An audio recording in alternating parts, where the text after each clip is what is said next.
ومن سيئات أعمالنا من يهده الله فلا مضل له ومن يضلل فلا هادي له ونشهد أن لا إله إلا الله وحده لا شريك له ونشهد أن محمدا عبده ورسوله. بسم الله الرحمن الرحيم. فاذكروني أذكركم. بسم الله الرحمن الرحيم. يا أيها الذين آمنوا اتقوا الله وابتغوا إليه الوسيلة وجاهدوا في سبيله لعلكم تفلحون. صدق الله مولانا العظيم وصدق رسوله النبي الكريم. حضرات عزیز وقار، علماء کرام، حفاظ کرام، شناخان مصطفیٰ، محبان رسول، حاضرین و مجلس، سامعین کرام و ناظرین کرام، السلام علیکم ورحمۃ اللہ وبرکاتہ. خاکسار سید ابو صالح چمن سمدانی المعروف سمدانی آج کی مجلس میں ہم نے قرآن کریم کی دو جگہ سے تلاوت پیش کی. ایک اللہ تعالیٰ کا خاص وعدہ جو اللہ تعالیٰ نے قرآن پاک میں ارشاد فرمایا، اور ایک اللہ تعالیٰ کا خاص حکم ہم نے واضح کرنے کی کوشش کی، پیش کرنے کی کوشش کی. وعدہ کیا؟ فاذکرونی اذکرکم، بس تم میرا ذکر کرو میں تمہارا ذکر کروں گا.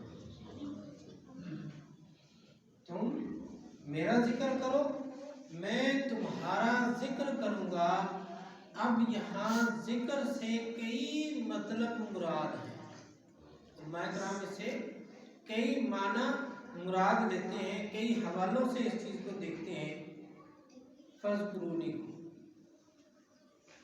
اور اسی سے ہی ہم یہ مراد سمجھتے ہیں کہ یہ جو اولیاء اللہ ہیں یہ ساری زندگی کیا کرتے ہیں؟ اللہ کا ذکر کرتے ہیں. پھر اضافی کام کیا کرتے ہیں؟ سب کو اللہ تعالیٰ کے ذکر پر لگاتے ہیں. کیا کرتے ہیں؟ اللہ تعالیٰ کے ذکر پر لگاتے ہیں. علماء مفسرین اس کی تفسیر میں ارشاد فرماتے ہیں کہ اللہ تعالیٰ کا یہ فرمان کچھ یوں معنی بھی رکھتا ہے کہ تم اگر تنہائی میں میرا ذکر کرو گے تو میں فرشتوں میں تمہارا ذکر کروں گا. تم اگر تنہائی میں میرا ذکر کرو گے تو میں فرشتوں میں تمہارا ذکر کروں گا. اگر تم سر عام میرا ذکر کرو گے تو میں عوام میں تمہارا ذکر پھیلا دوں گا. جتنے علماء کرام، اولیاء کرام مشہور ہو جاتے ہیں، کیسے مشہور ہوتے ہیں؟ آج تو یوٹیوب، فیس بک کا زمانہ ہے، سوشل میڈیا کا زمانہ ہے. پچھلے زمانے میں تو کوئی ایسا ذرائع نہیں تھے، پھر بھی اولیاء کرام اتنے مشہور و معروف ہوتے تھے کہ ہزاروں کلومیٹر دور تک ان کا نام اور شہرہ ہوتا تھا. کیسے ہوتا تھا؟ یہ اسی وعدے کا جواب ہوتا کہ وہ لوگوں میں اللہ کا ذکر پھیلاتے تھے، اللہ تعالیٰ لوگوں میں اس کا ذکر پھیلاتے تھے. اسی سے کہا گیا کہ جن لوگوں نے لوگوں کو اللہ کے ذکر پر لگایا. اب میں آپ کو تیسری کیٹیگری سنانے والا ہوں. ایک کیٹیگری ہے تنہائی میں ذکر کرو گے، اللہ بھی اپنے فرشتوں میں ذکر کرے گا. ایک کیٹیگری ہے لوگوں میں، انسانوں میں جگہ جگہ اللہ کا ذکر پھیلاؤ گے، اللہ کا ذکر کرو گے تو کیا ہوگا؟ اللہ تعالیٰ لوگوں کو تمہارے ذکر، لوگوں میں بھی تمہارا ذکر پھیلا دے گا. جیسا کہ قرآن اولیاء کرام کا مشہور مثال پیش کی. اور تیسری کیٹیگری ہے کچھ اولیاء، کچھ لوگ مکمل زندگی میں اور کچھ لوگ تھوڑا کام کر کے لوگوں کو اللہ تعالیٰ کے ذکر پر لگاتے ہیں. ایک ہے ذکر کرنا، ایک ہے ذکر پر